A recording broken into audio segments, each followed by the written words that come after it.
A'udzu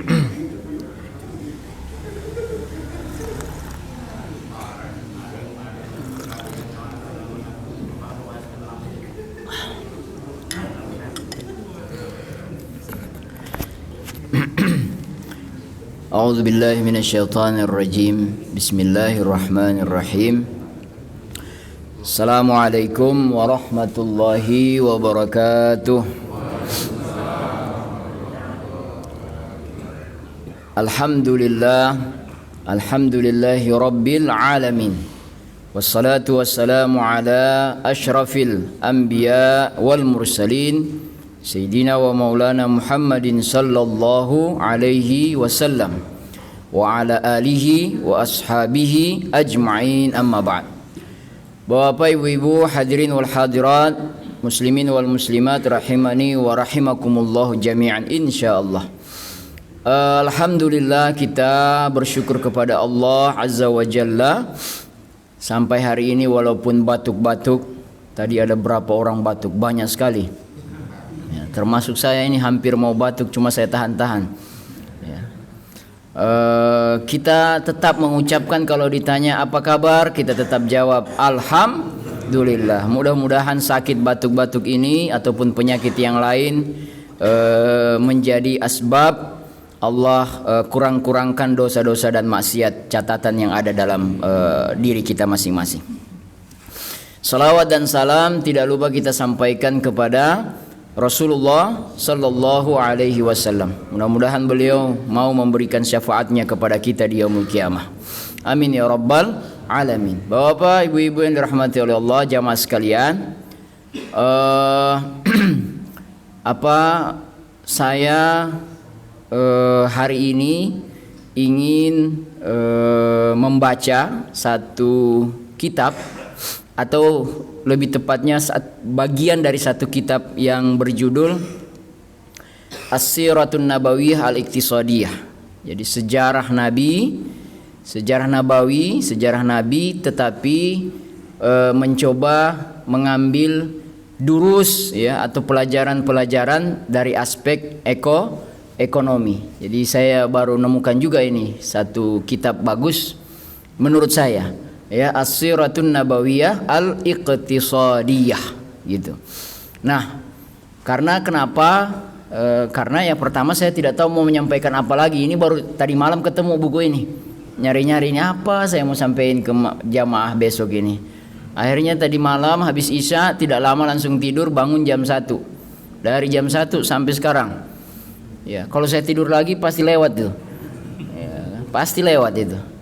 Ya, tadi ngantuk banget di jam-jam 3 menjelang setengah 4 itu ngantuk banget.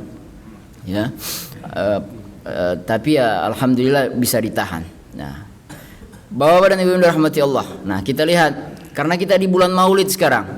Kalau lebih tepatnya kita ada di tanggal 2 Oktober betul. 5 Rabiul 6. 7 sudah. Oh iya. Berarti tinggal berapa hari ke 12? Berarti 5 hari lagi ya. Ya. Kalau saya nggak tahu yang mana yang benar ini. Ini yang benar ya? Iya. Karena bapak-bapak yang bilang itu yang benar, saya ikutlah. Ya. Bapak Ibu yang dirahmati Allah, apa yang bisa kita ambil?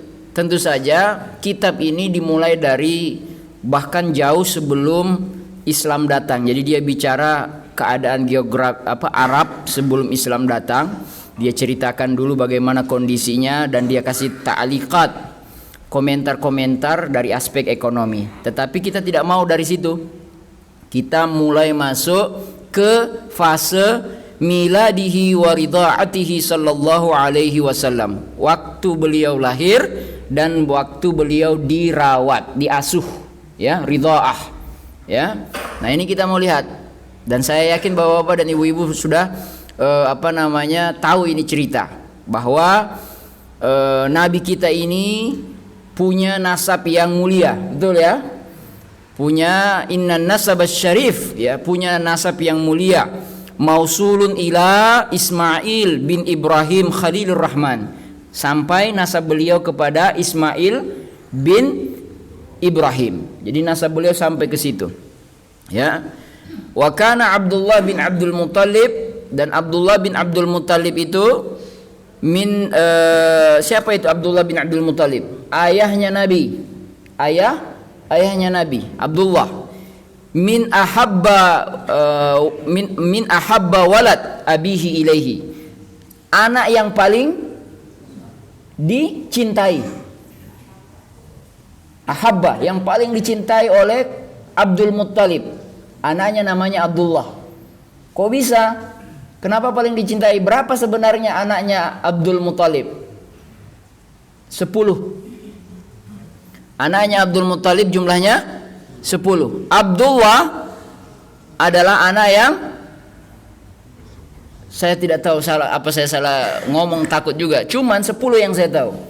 Tapi waktu anak ke-10 itu Abdul Muttalib bernazar, jika dapat lagi anak 10, maka anak yang ke-10 itu akan dikorbankan. Nah, kemungkinan besar, kalau bacaan saya tidak salah, anak ke-10 itu Abdullah. Nah, dia sayang betul ini, baru lahir kok di ini kan. Nah, akhirnya walhasil gimana caranya ini supaya Abdullah ini lepas? Di Qur'ah itu diundi, dikocok, biar nama lain bisa keluar nama yang lain aja, jangan Abdullah dah. Begitu kira-kira ya.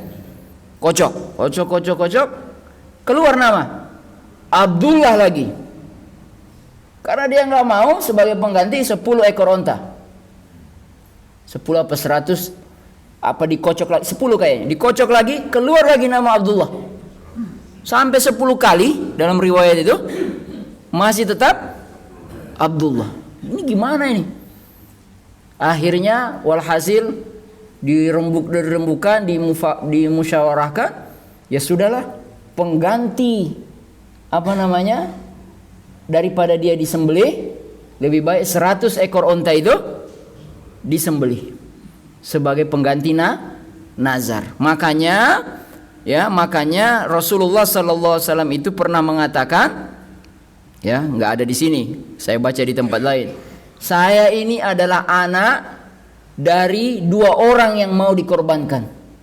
Saya ini adalah keturunan dari 2 orang yang mau dikorbankan. Siapa 2 orang itu? Pertama Abdullah ayahnya, yang kedua Ismail atasnya. Memang bahasa Arab itu begitu. Ke atas itu tetap disebut ayah, ya, disebut ayah dalam konteks bahasa Arab. Alhamdulillah Abdullah selamat. Setelah selamat itu, ya, 100 ekor unta, bimi'ati minal ibil, zawwajahu min asyrafin nisa Makkah nasaban, dinikahkan dengan wanita yang mulia nasabnya di Mekah, yaitu Aminah binti Wahab. Nah, jadi dinikahkan Aminah binti Wahab. Sayangnya Abdullah ayah Nabi itu wafat, ya, setelah Muhammad Rasulullah SAW berada dalam kandungan ibunya, seperti itu, ya. Nah, Bapak yang dirahmati oleh Allah Subhanahu wa taala, itu pengantarnya. Nah, kita lihat bagaimana lahirnya Nabi. Tadi kita tahu Nabi itu wulidal Habibul Mustafa sallallahu alaihi wasallam yaumal isnain, dilahirkan di hari Senin, ya, bila khilaf, kata buku ini. Memang kita tidak ada yang bilang lain, ya, Senin, ya, nggak ada pendapat lain. Selasa itu nggak ada, Senin, ya. Makanya dalam riwayat yang lain, salah satu kita amalan puasa sunnah Senin dan Khamis itu adalah diantaranya memperingati lahirnya Nabi Sallallahu Alaihi Wasallam, ya. Dan itu terjadi juga disepakati wulida fi amil fil, di tahun gajah, ya, tahun gajah, ya. Wa anna awal man arda'athu minal maradi', yang pertama kali merawat Nabi, ya tentu saja ibunya dulu, tapi maksudnya setelah ibunya itu, wa anna awwala man arda'athu minal maradi' ba'da ummuhu, setelah ibunya sallallahu alaihi wasallam, ya, adalah namanya Suwaibah. Siapa? Suwaibah pakai sa. Suwaibah. Jarang ada yang tahu ya. Jarang dibilang ya. Siapa Suwaibah ini? Suwaibah ini adalah budaknya Abu Lahab. Jadi jangan salah. Abu Lahab itu waktu dengar Nabi Muhammad lahir, gembira luar biasa. Budak yang mengabarkan kelahiran itu dikasih hadiah atau kalau nggak salah dibebaskan. Karena gembira dengan lahirnya Rasulullah. Makanya ada riwayat yang mengatakan setiap hari Senin atau setiap malam Senin, Abu Lahab di kuburannya dikasih pending. Dipending 1 hari siksa kubur. Gara-gara apa? Waktu dia hidup, lahir Nabi, dia gembira. Ya, gitu ya.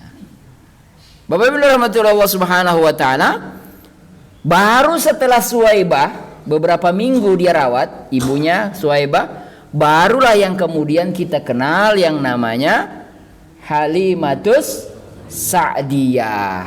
Ya. Kalau Halimatus Sa'diyah sering kita dengar, ya, dan itu di kampungnya dibawa. Nah,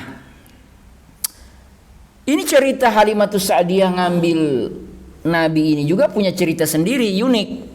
Karena dia bilang begini waktu riwayat ini. Taqulu Halimatus Sa'diyah qultu li zauji, saya bilang sama suamiku. Siapa suami Halimah? Haris bin Abdul Uzza. Namanya Haris.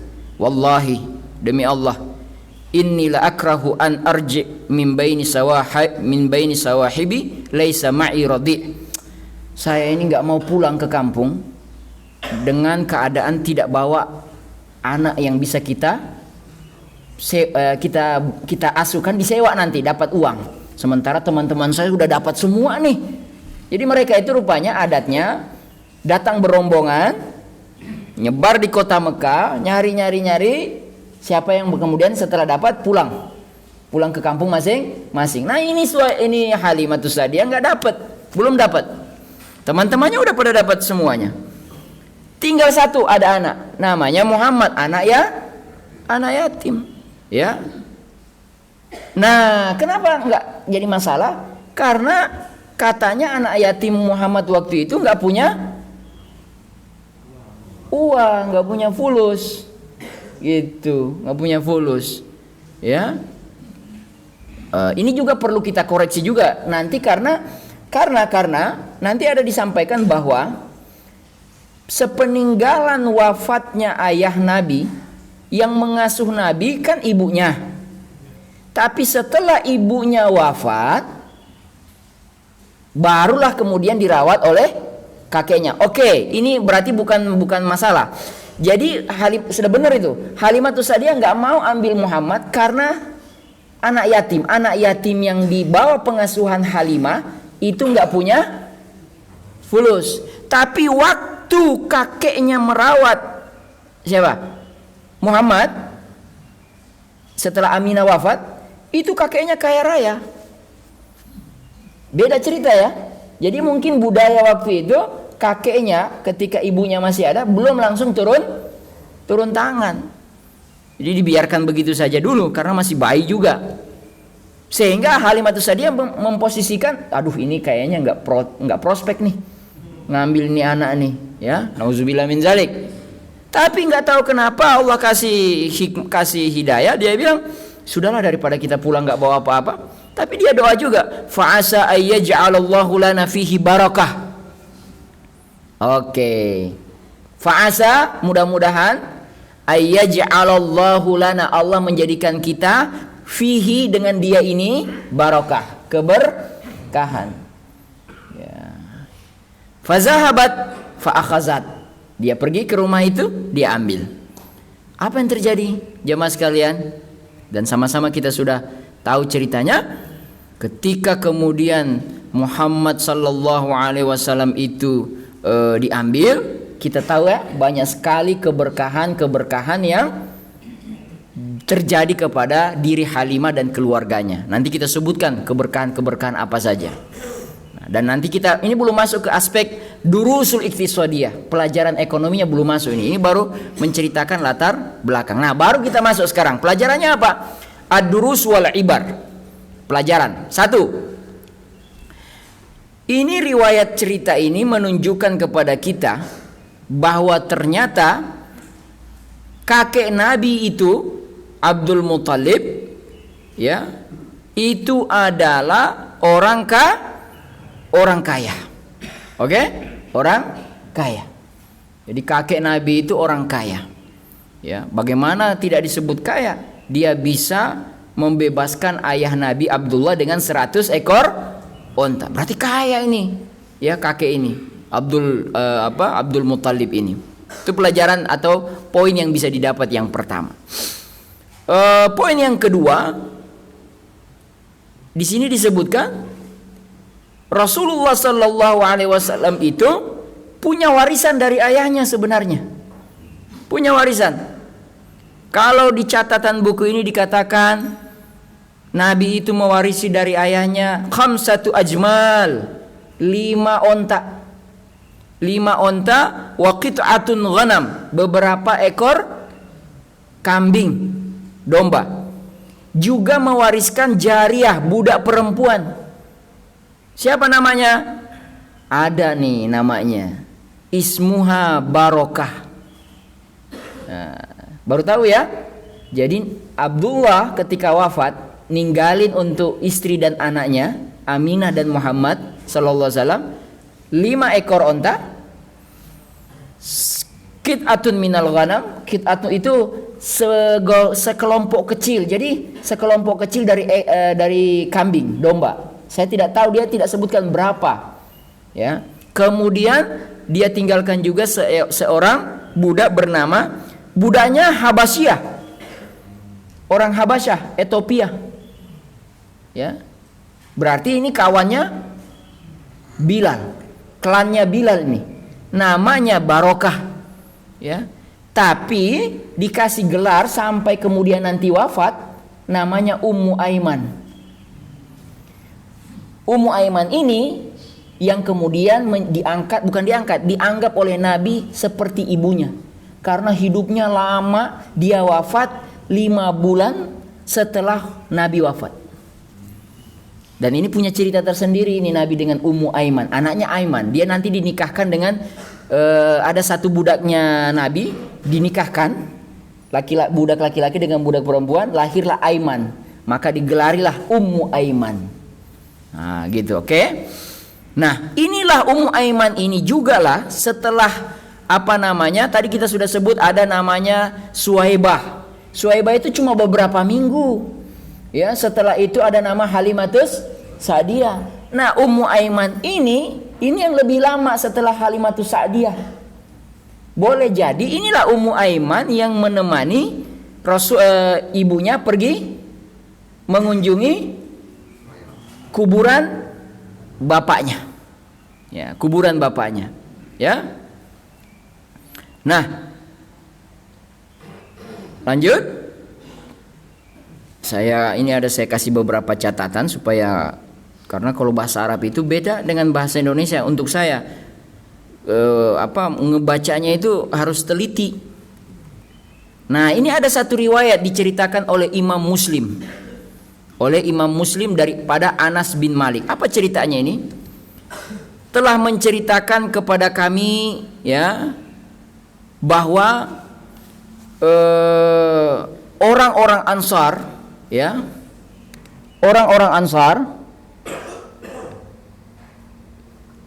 bahwa begini, ketika orang-orang Muhajirin sampai di Madinah dari Mekah, ya, jadi cerita hadis ini, ya, lamma qadamal muhajiruna min Makkah ilal Madinah, ketika min Makkah al Madinah. Jadi bahasa ngebacanya itu lamma qadamal muhajirun, ketika orang-orang muhajir datang dari Mekah sampai di Madinah, ya, mereka tidak punya bekal apapun di tangan mereka.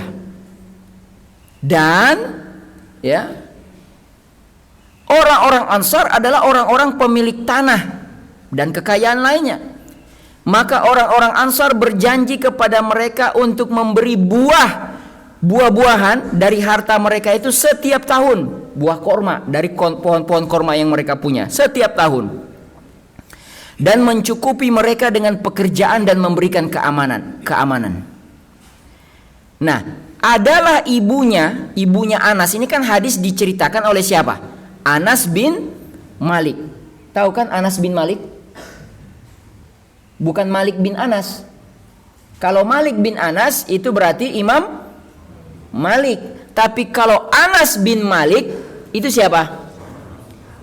Itu anak muda yang menjadi khodim Rasulullah sallallahu alaihi wasallam. Dia dibawa oleh ibunya ke Nabi waktu usia 10 tahun. Wahai Rasul, saya nggak punya apa-apa untuk mendukung dakwah ini. Ini saya punya anak laki-laki namanya Anas. Ya, Anas bin Malik. Nah udah, dia akan khidmah sama engkau wahai Rasul. Usia 10 tahun. Selesai masa khidmatnya usia 20 tahun. Selama 10 tahun kata Anas bin Malik, saya berkhidmat kepada Rasulullah SAW. Tidak pernah saya dapati 10 tahun Rasul marah kepada saya. Nggak pernah. 10 tahun. Ya, bantu-bantu Nabi, nyediain wudu, nyediain sendal, itu nggak ada kata Anas bin Malik. Rasul itu marah. Oke, jadi hadis ini diceritakan oleh Anas. Kata dia, ibu saya, siapa ibu Anas? Ummu Sulaim, ya, digelari Ummu Sulaim, juga adalah ibunya Abdullah bin Abi Talha.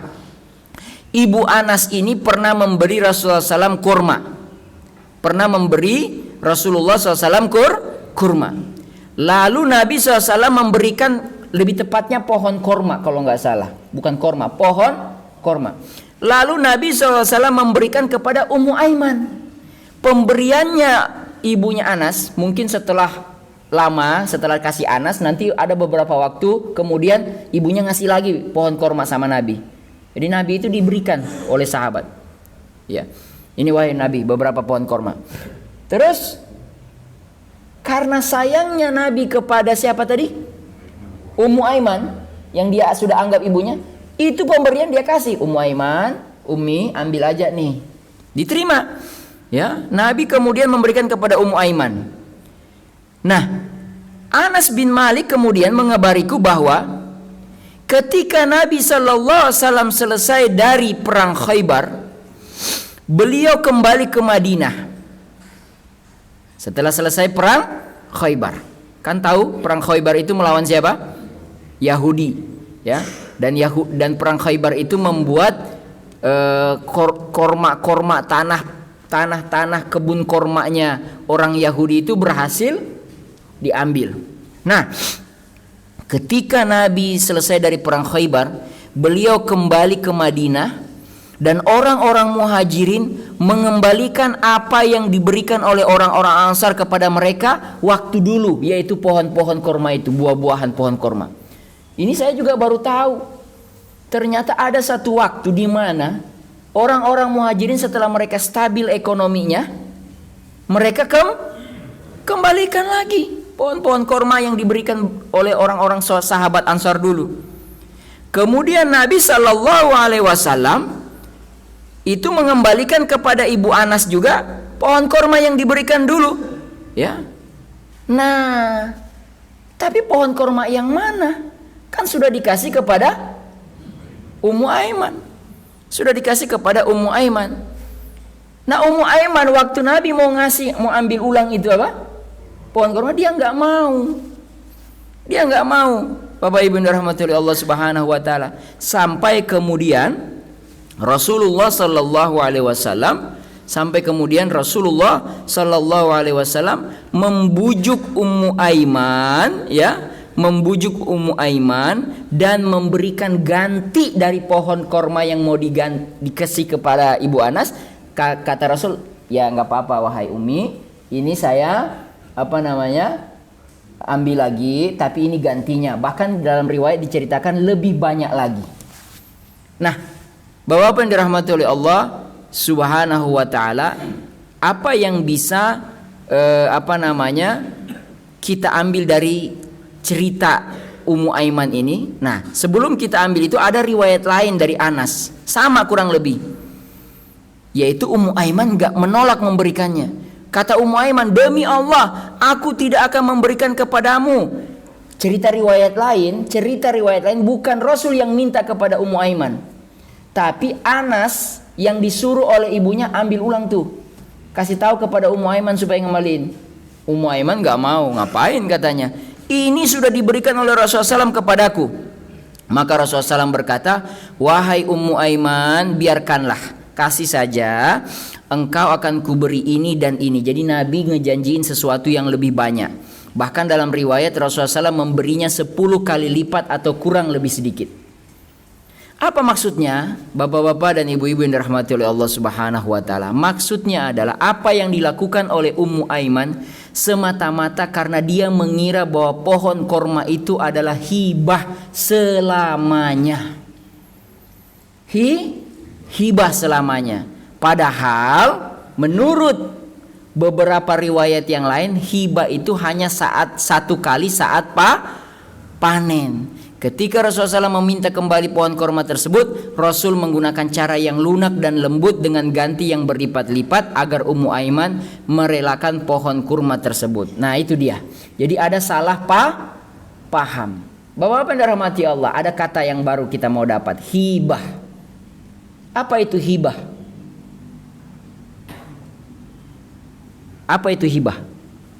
Hibah itu pemberian. Dari siapa? Dari siapa saja. Boleh nggak orang tua memberikan hibah kepada anaknya? Apa bedanya dengan waris?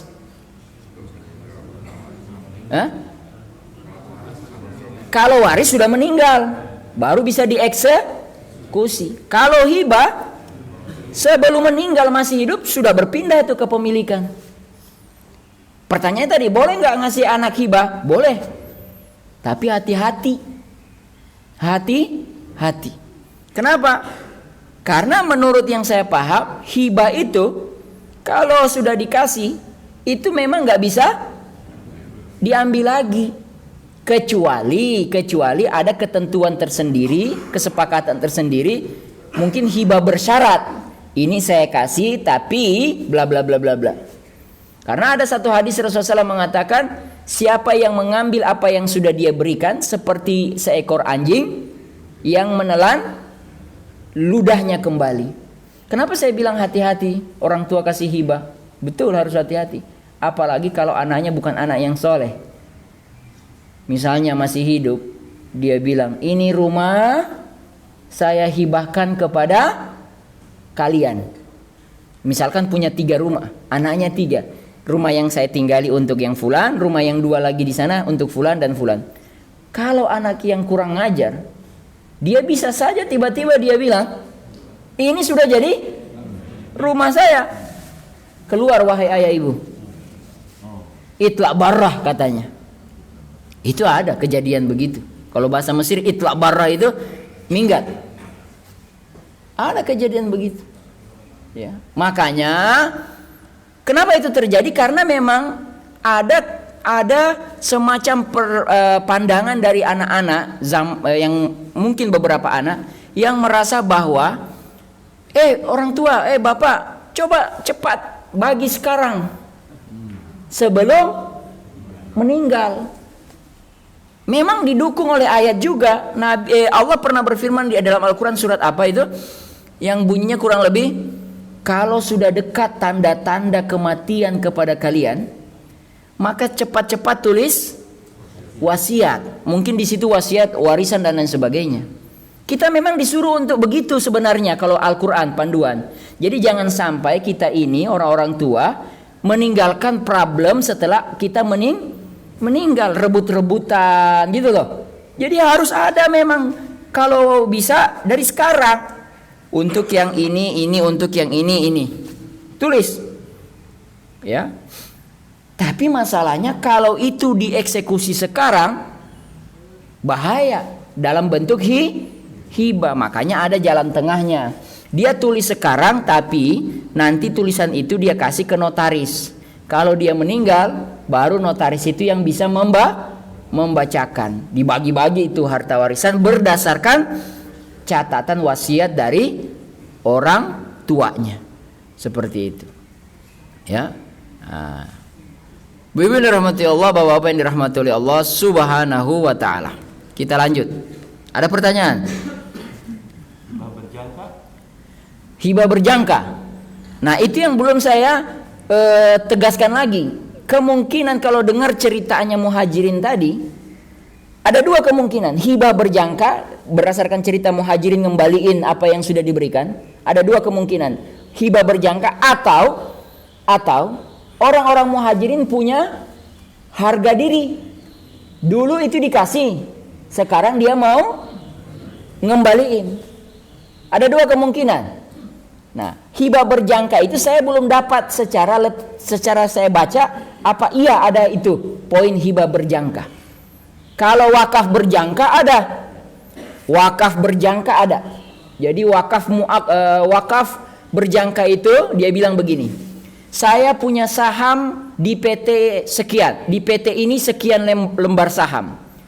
Semua nilai saham saya itu dividen saja. Setiap kali pembagian keuntungan dari saham saya wakafkan ke lembaga yayasan yatim piatu A. Jadi setiap bulan mungkin pembagian atau setiap tahun pembagian, untung dari saham itu langsung lari ke yayasan itu. Tapi dia bilang, kalau saya meninggal, maka wakaf saya terhadap yayasan itu langsung berubah menjadi warisan kepada anak-anak saya. Begitu. Itu namanya wakaf sementara. Boleh bapak-bapak. Jadi punya mobil, saya wakafkan mobil saya untuk masjid. Silakan digunakan tuh mobil. Sampai nanti saya meninggal, mobil itu kembali kepada ahli waris. Boleh. Itu namanya wakaf berjangka. Gitu. Warisan berjangka ada? Nggak ada. Nah, warisan berjangka nggak ada. Ya. Istri berjangka nggak ada. Nah, kecuali Syiah. Namanya nikah mut'ah. Ya, berjangka itu. Nah, mulai cerah lagi kalau sudah masuk ke arah sana, ya kan? Bapak dirahmati oleh Allah Subhanahu wa taala. Nah, ini ada ta'likatnya Imam Nawawi. Al-Bantani ya. Imam Nawawi ini orang Banten kan? Yang ngajar di Mekah ya. Ini beliau bilang begini, qala al-Imam Nawawi. Bukan Palembang. Palembang, bukan Banten. Oh, Pak Nawawi. Itu Pak Nawawi, bukan Imam Nawawi. Jadi qala al-Imam An-Nawawi, berkata Imam Nawawi, innama fa'alat hadza, sesungguhnya Ummu Aiman melakukan begitu, li'annaha, karena dia zannat, mengira, kanat hibatun mu'abbadah, dia mengira hibah selama-lamanya. Nah, ini baru pertanyaan tadi rupanya dikomentari, pertanyaan Bapak soal hibah sementara ternyata dikomentari oleh Imam Nawawi. Imam Nawawi bilang Ummu Aiman melakukan itu, dia mengira itu adalah hibah mu'abbadah, hibah selama, berarti ada hibah muaqqatah. Ya, kita lanjutkan apa kata Imam Nawawi. Kanat hibah mu'abbadah wa tamlikan li asli raqabah. Jadi dia mengira itu hibah selamanya, maka dia ambil. Wa arada Nabi sallallahu alaihi wasallam istitabah qalbaha fi istirdad zalika. Tapi Nabi tahu bahwa itu bukan hibah selama-lamanya. Maka ditarik kembali oleh Nabi. Kembalikan kepada siapa? Kepada Ummu Anas, ibunya Anas. Tapi supaya hatinya tidak kecewa, maka diganti dengan yang lebih banyak, ya. Ya, dan ini adalah tabarruk daripada sallallahu alaihi wasallam, hadiah tabarruk sosial daripada Nabi SAW, ikraman laha, karena menghormati Ummu Aiman. Oke? Bapak yang dirahmati oleh Allah Subhanahu wa taala. Ini kenapa enggak mau? Oke. Tabarruk itu payung yang namanya akad sosial. Jadi dalam muamalah itu ada dua payung besar yang harus kita bedakan. Ada namanya payung tabarruk, ada namanya payung tijarah, bisnis. Pokoknya kalau akad-akad yang masuk kategori tabarruk nggak boleh cari untung, ya, nggak boleh cari untung. Akad hutang piutang itu tabarruk, ya, tabarruk itu nggak boleh cari untung. Kalau mau cari untung, masukkan ke payung bisnis, jual beli, sewa menyewa, apalagi jual beli, sewa menyewa. Yang dapat cuan apa lagi? Selain jual beli, sewa menyewa. Sudah cukup. Kerjasama. Ya? Kan begitu ya? Ada masih banyak. Hawalah, kerjasama itu hawalah pemindahan hutang. Jadi Bapak kalau punya hutang tidak mampu bayar, saya bayarin. Tapi atas jasa saya membayarkan hutang Bapak, saya boleh dapat ujroh, gitu loh. Fee, ujroh itu fee. Makanya ada nanti namanya akad mikro, ultra mikro. Ada namanya ultra mikro. Jadi pembiayaan yang nilainya rendah, 1.500.000, kecil-kecil itu. Nah itu yang menggerakkan itu UMKM. Dan di Bogor ini itu banyak sekali. Nah, kalau kita mau cari untung masuk bab tijarah. Makanya kenapa BPRS itu dia kuat, karena dia bisa sampai ke yang kecil-kecil itu.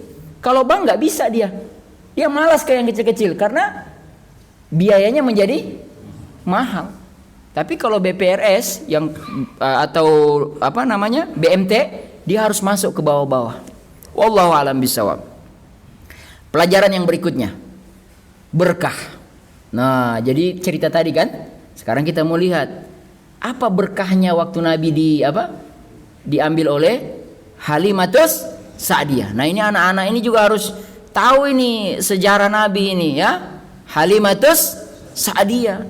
Berapa banyak anak-anak kita nggak hafal lagi yang begini-begini nih. Ya, padahal dulu itu kita sampai ada lagu-lagunya ya. Ya. Ibunya Aminah, bapaknya Abdullah, gitu ya. Nah, pertama keberkahan.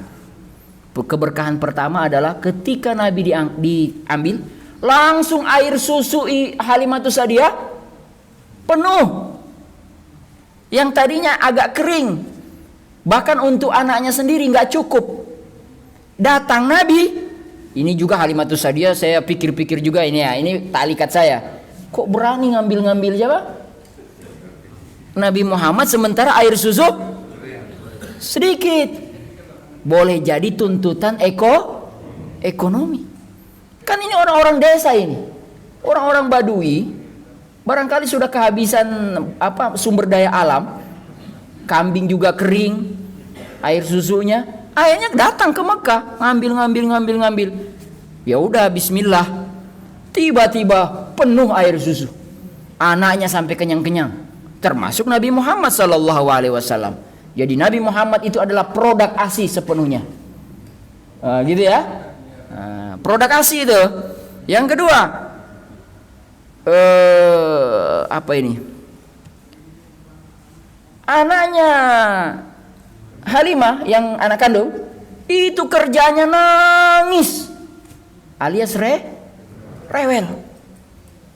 Datang Nabi Muhammad, diem.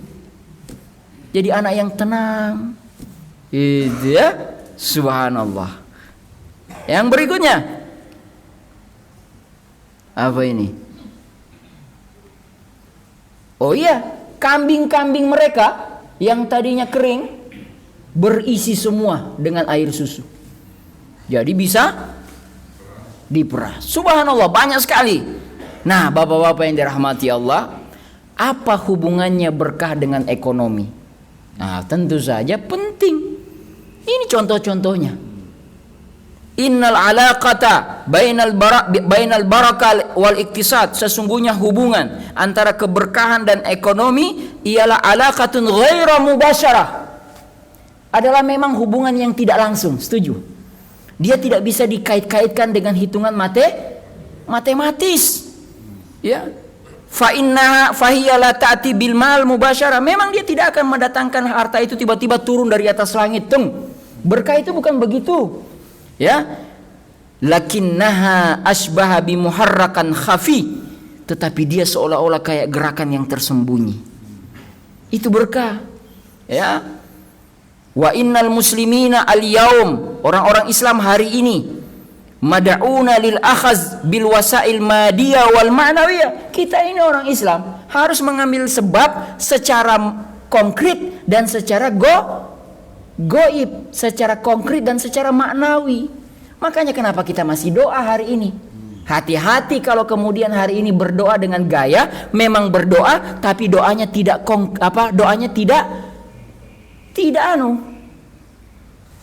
Allahumma ya Allah berikanlah harta kepadaku. Tapi gayanya waktu berdoa itu, mobil saya udah banyak kok, rumah saya sudah banyak kok, tabungan saya sudah banyak. Hati-hati berdoa dengan model seperti itu.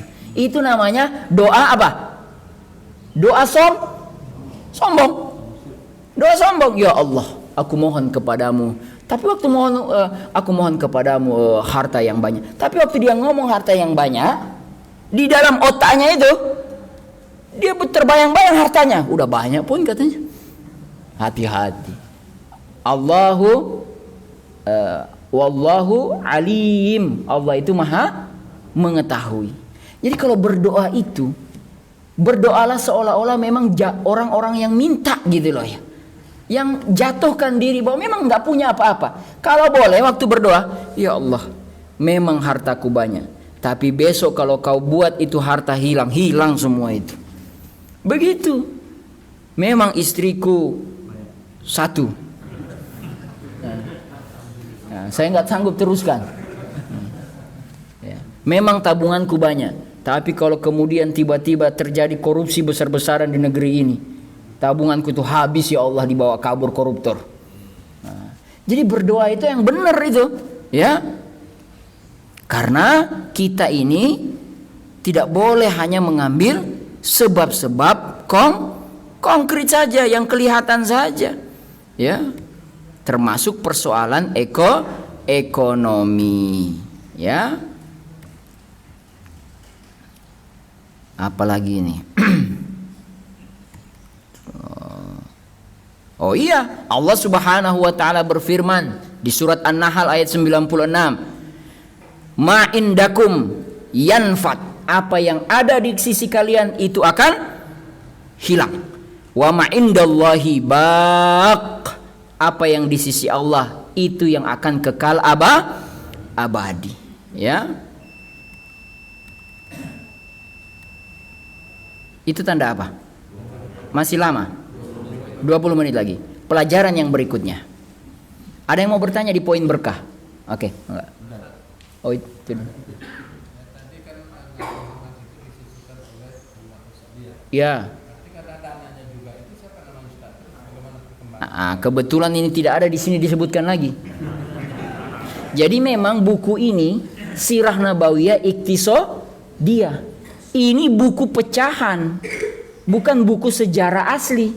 Kalau mau baca sejarah asli, buka tarikhnya Ibnu Hisham, ya, atau siapa lagi? Buka tarikh-tarikh yang besar-besar.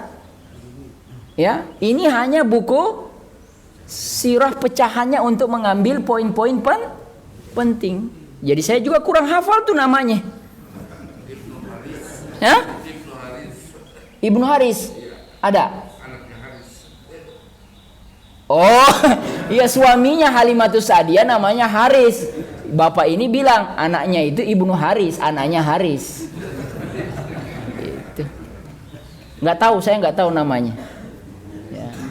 Memang memang kalau kita mau buka ini harus kembali rujuk kepada buku yang lebih komplit. Ibnu Hisham, ya, kalau nggak salah tuh. Oke Pak? Pak pun, mangga Pak. Makna berkah tadi apakah juga berimplikasi ke secara material berlimpah? Oke.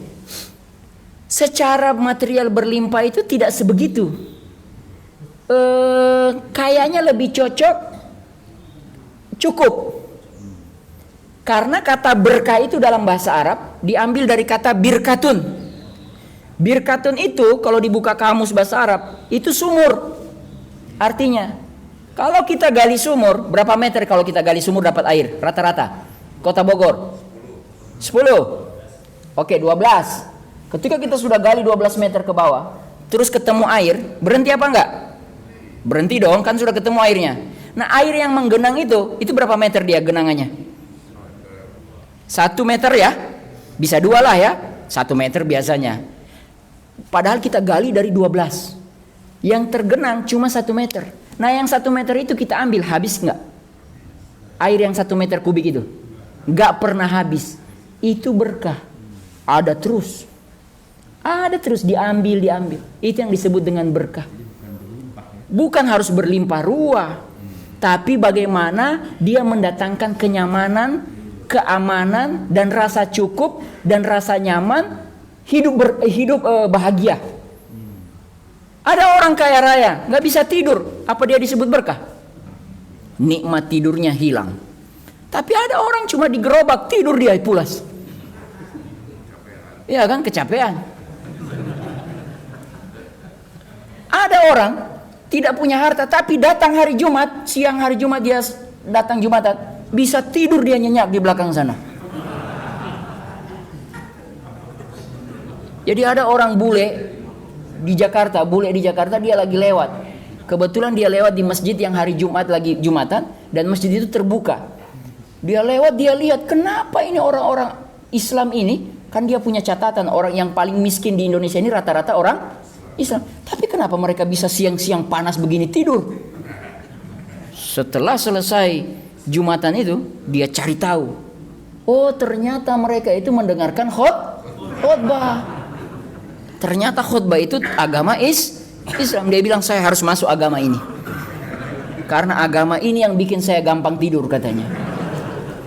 Ya, ini bercanda saja. Tapi barangkali memang tidur itu jangan dianggap sepele, Pak. Ada orang yang gampang tidur, betul? Jangan dimarahin. Karena dia gampang tidur, sifat atau potensi maksiat dia berkurang. Daripada Bapak melek terus, melamun, pikiran melamun, dipikir semua. Sampai ke yang aneh-aneh dipikir. Lama-lama ke hati. Dari hati mulai digerakkan oleh anggota tubuh. Itulah yang disebut oleh Imam Al-Ghazali dalam Ihya Ulumuddin, bahwa gerak maksiat itu semua gerakan manusia dimulai dari pikiran terus ke hati. Hati ini yang menjadi panglima. Jadi kalau ada orang gampang tidur ya, ketemu bantal, plek, udah biarin. Atau kalau ada orang tidur, ya Allah alhamdulillah dia tidur. Kalau dia bangun rusak semua kita ini. Maksudnya apa gitu loh? Nah, nyindir maksudnya. Ya, bisa saja Allah, kita doa kepada ya Allah, Engkau Maha Tahu. Wafatkan sudah orang-orang zalim di dunia ini. Dengan kezaliman, dengan wafatnya mereka mudah-mudahan dunia ini kembali bersih. Kan begitu? Ada orang bodoh, wafat, tidur. Alhamdulillah. Makanya waktu kejadian itu ada riwayat, ada orang sholat di sampingnya orang tidur, orang alim. Tidur itu orang alim, yang sholat yang orang bodoh. Itu setan, dia goda yang mana? Yang lagi sholat. Malah yang tidur itu jangan sampai kebangun. Karena sekali dia kebangun, dia lihat itu orang sholat salah, dia bisa betulkan orang itu sholatnya. Maka setan bikin itu orang tidur supaya sholat itu nggak diterima. Yang satu lagi. Jadi tidur itu jangan dianggap sepele. Waktu Nabi perang Badar apa perang Khandaq? Perang apa? Uhud. Perang Badar ya? Kan sempat ditidurkan oleh Allah Subhanahu wa taala kaum muslimin.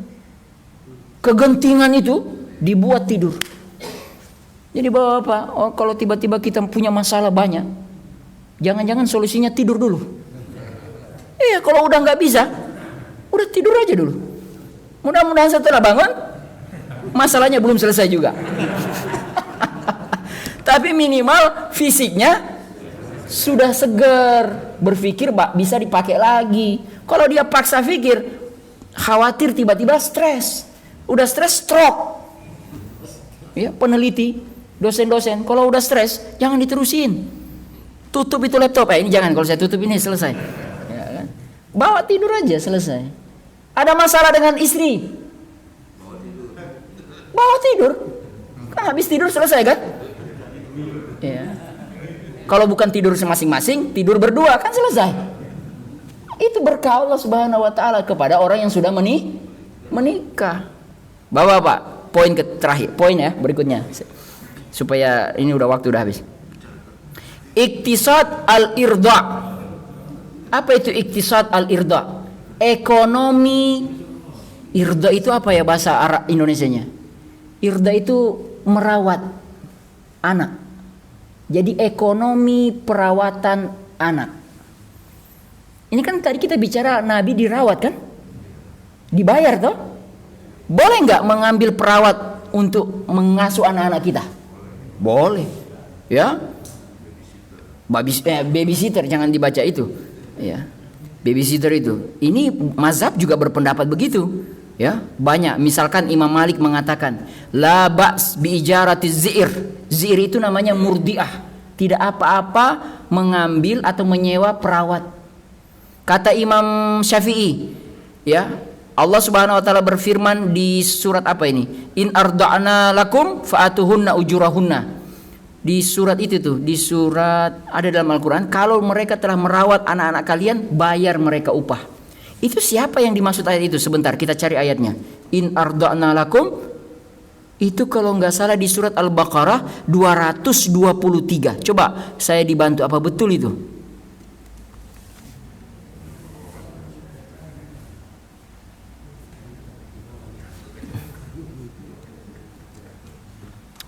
Di mana ya itu tadi? Saya nggak cek.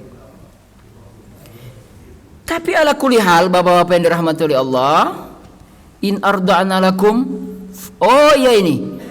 Itu ada di surat At-Talaq ayat 6. Saya bacakan ayatnya. Askinuhunna min haitsu sakantum, tempatkanlah mereka para istri-istri kamu di mana kamu bertempat tinggal, min wujdikum wala tudarruhunna, dan jangan menurut kemampuanmu, dan jangan kamu menyusahkan mereka, litudayyiku alaihinna wa in kunna ulati hamlin, dan kalau mereka istri-istri kamu itu kamu talak mereka sedangkan mereka dalam keadaan hamil, fa anfiqu alaihinna, maka berikan kepada mereka nafkahnya hingga mereka bersalin, hatta yada'na hamlahunna. Fa in arda'na lakum, kemudian jika mereka menyusukan anak-anak untukmu, fa'atuhunna ujurahunna, maka berikanlah kepada mereka upahnya. Ini ayat kebetulan kaitannya dengan kalau kita nikah, terus sebelum dia lagi hamil, kita talak dia. Ketika kita talak perempuan pada waktu nikah, maka menurut ayat ini berikan uang dulu, nafkah, sampai kemudian dia melahirkan. Dan ada kejadian bisa saja ketika dia melahirkan, air susunya nggak ada, kering, maka dia perlu cari pengasuh, atau kondisinya lemah, maka dia perlu pengasuh perlu uang. Maka suami tadi yang sudah happy tadi, yang sudah bebas tugas, tetap menurut ayat ini disuruh untuk tanggung jawab, ngebayarin pengasuhnya itu. Nah, saya sebenarnya mau bicara soal bagaimana kalau istri kita sendiri yang belum kita talak, dibayar nggak? Bapak apa yang dirahmati Allah, siapa yang gajinya 10 juta di sini?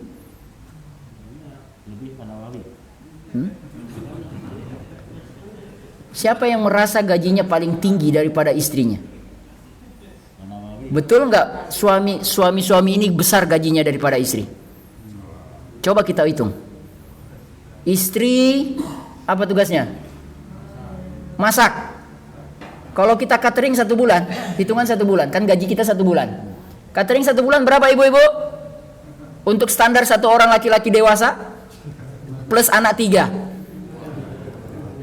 Berapa itu biayanya, Bu? Hah? 3 juta 1 bulan. Laundry, catering. Ya, belum dia punya cucian. Belum bayar dia sebagai guru. Belum bayar dia sebagai satpam. Lah iya kan, kalau kita pergi siapa yang jaga rumah? Iya, Pak. Bukan hanya harta kita yang dijaga, kehormatan kita dijaga sama dia. Bayangkan wajah kita, kehormatan kita bisa rusak reputasi kalau dia macam-macam tidak ada kita. Jadi ternyata lebih dari 10 juta ya. Bisa sampai 20, 25, 30 juta. Berarti yang gajinya tinggi itu sebenarnya siapa? Istri.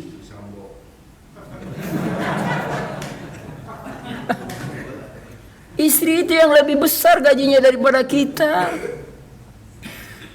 Kalau tidak percaya, tukar profesi 1 hari. Bapak di rumah, ibu yang keluar.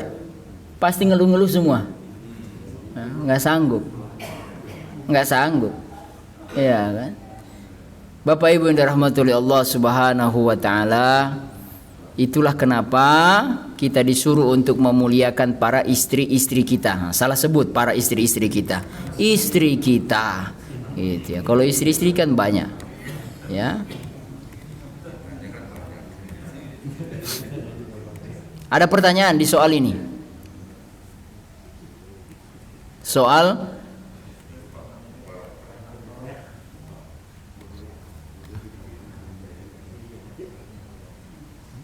masih ada waktu? 6 menit. Oke, kalau tidak ada pertanyaan kita ambil poin sirah nabawiyah berikutnya. Bagaimana Nabi diasuh oleh kakek dan pamannya. Ya. Oke. Kita langsung ke pelajarannya, Pak, karena ceritanya juga kita paham sudah. Bapak yang dirahmati Allah, berarti posisi Nabi anak yatim. Menurut data yang saya searching tadi malam, berdasarkan tulisan seorang bernama papernya Kuswandi 2018. Berarti dia pakai data 2018. Oke, kita lihat. Masalah anak Indonesia tahun 2016. Ini ya, dia bikin tabel. Masalah anak Indonesia tahun 2016. Anak-anak tunawisma ada jumlahnya 4,1 juta. Anak-anak korban trafficking ada 5.900. Anak-anak berkonflik dengan hukum 3.600. Balita yang dibuang terdampar 1,2 juta. Menurut data tahun 2016. Menurut Dirjen Rehabilitasi Sosial Kementerian Sosial, hanya sekitar 500 sampai 600 ribu anak yang diasuh di sekolah agama, panti asuhan, sama lembaga kesejahteraan sosial anak dan rumah sosial perlindungan anak. Artinya masih banyak yang tidak dapat di handle. Betul ini fakta ini luar biasa. 4,1 juta tunawisma anak-anak, 5.900 tambah 3.600 tambah 1,2 juta. Yang baru ditangani berdasarkan data Dinsos 500 sampai 600 ribu. Kemana yang lain? Terlantar. Kemana ayah ibu mereka? Ya, kemana ayah ibu mereka? Bapak-bapak yang dirahmati oleh Allah Subhanahu wa taala, Rasulullah sallallahu alaihi wasallam bersabda, aku bersama ana wa kafilul yatim, aku bersama para pengasuh anak yatim di surga. Beliau menunjukkan 2 jari ini, seperti 2 jari ini berdekatan. Itu janji Rasulullah, hadis riwayat Bukhari nomor 5304. Saya bersama pengasuh anak yatim itu akan seperti ini di surga nanti. Bagaimana Al-Quran, perlakuan Al-Quran terhadap anak yatim? 1. Berbuat baik, tidak menelantarkan. Ya, Al-Baqarah 83, An-Nisa 36. Itu.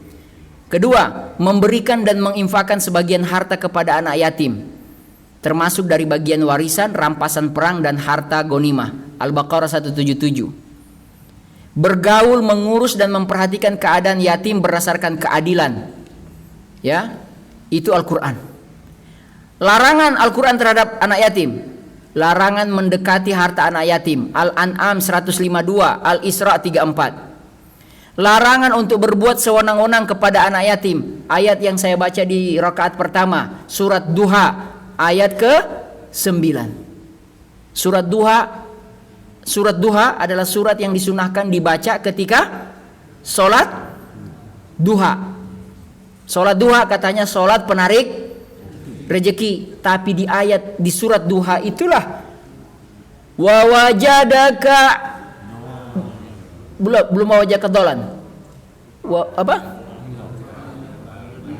Wa wajadaka ailan fa'aghna, kami dapati engkau miskin, kami kayakan. Yang anak yatim. Fa'amal yatima fala takhar, nanti di ujung. Wadduha wal laili idza saja ma waddaka rabbuka wa ma qala wal akhiratu khairul laka minal ula wa la sawfa yu'tika rabbuka fatarda. Alam yajidka yatiman fa'awa. Bukankah kami mendapati engkau wahai Muhammad yatim? Alam yajidka yatiman fa'awa wa wajadaka dhalam fahada. Kami sedapati engkau bingung, maka kami beri petunjuk. Wa wajadaka ailan fa'aghna. Kamu miskin, Muhammad, wahai Muhammad, kami kayakan. Fa ammal yatima fala taqhar. Jangan kasar sama anak yatim. Wa ammas sa'ila fala tanhar. Kepada peminta-minta jangan tanhar? Disakiti dan semacamnya. Ditutup. Wa amma bi ni'mati rabbika fahaddis. Rizki yang sudah Allah berikan kepadamu, buat dia berbunyi. Fahaddis itu buat harta itu berbunyi. Berbunyi maksudnya bermanfaat. Berbunyi itu artinya bermanfaat. Tahadus bin ni'mah. Jadi kalau tahadus bin ni'mah itu bukan lisan saja menurut saya, tapi bikin dia berbunyi itu bermanfaat. Tahadus bin ni'mah itu ngomong-ngomong soal nikmat yang sudah Allah berikan. Saya alhamdulillah hari ini tahun ini bisa korban 1 ekor sapi. Itu namanya tahadus bin ni'mah. Bukan untuk sombong, tapi tahadus bin ni'mah. Tapi pilih-pilih juga. Jangan Bapak tahadus bin ni'mah kepada misalnya alhamdulillah tadi malam saya makan di Sabu Haji, kepada orang yang tidak pernah makan di Sabu Haji.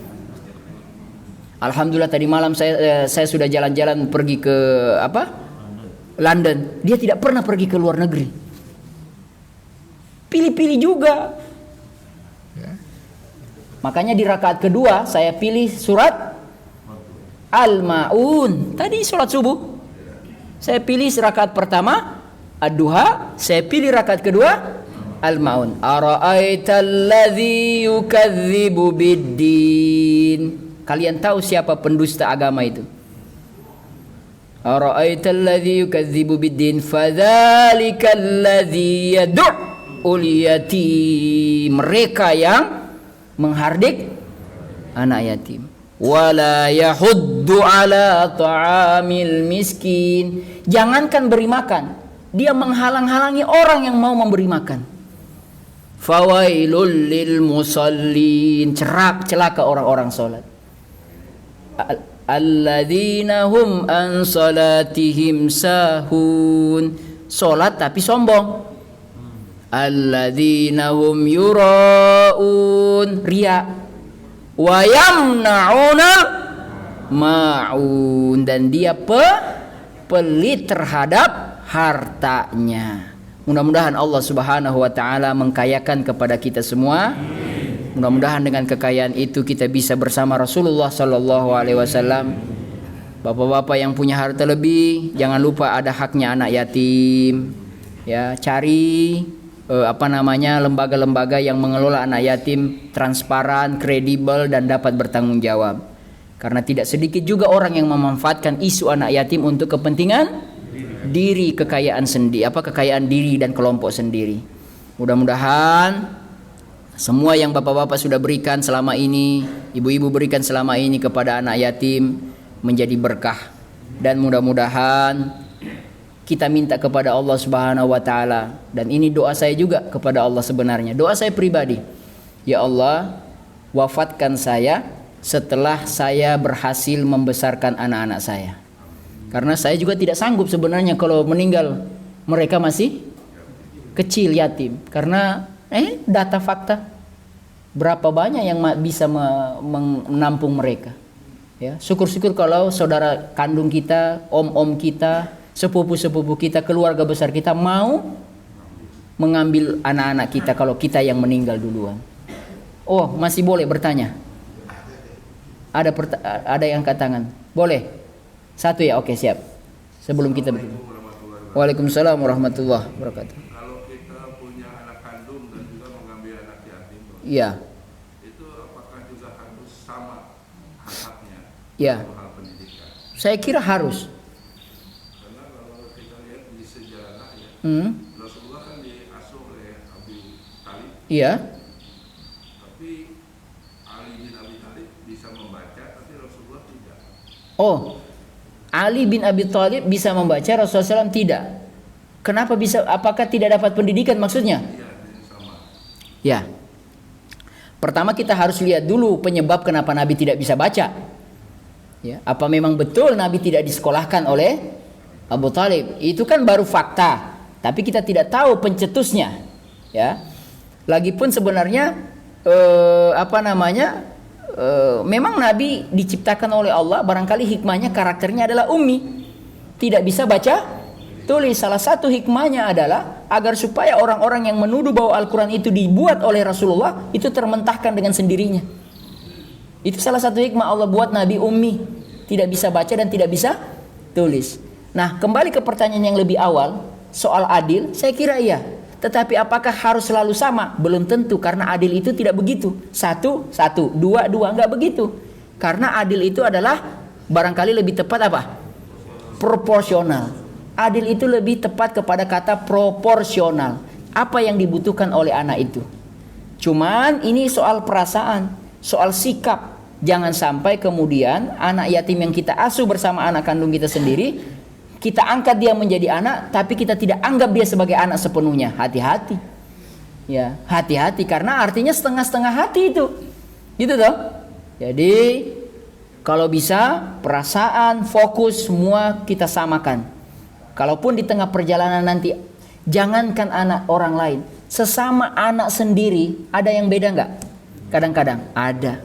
Disitulah kita berlindung kepada Allah Subhanahu wa Ta'ala, karena itu mainannya, objek domainnya perasaan.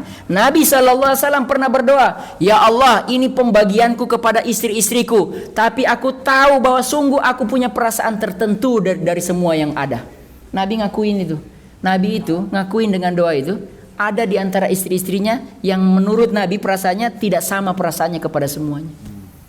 Gitu loh. Bahwa Nabi sudah berusaha adil, ya, tapi pasti ada miss di dalam pembagian itu, dan itu Nabi minta ampun khusus kepada Allah Subhanahu wa Ta'ala. Wallahu alam bisawab. Kita tutup karena sudah waktu. Mudah-mudahan bermanfaat dan kita tutup dengan istighfar. Astaghfirullahalazim, astaghfirullahalazim, astaghfirullahalazim wa atubu ilaik. Subhanakallahumma bihamdika asyhadu an la ilaha illa anta astaghfiruka wa atubu ilaik. Assalamualaikum warahmatullahi wabarakatuh.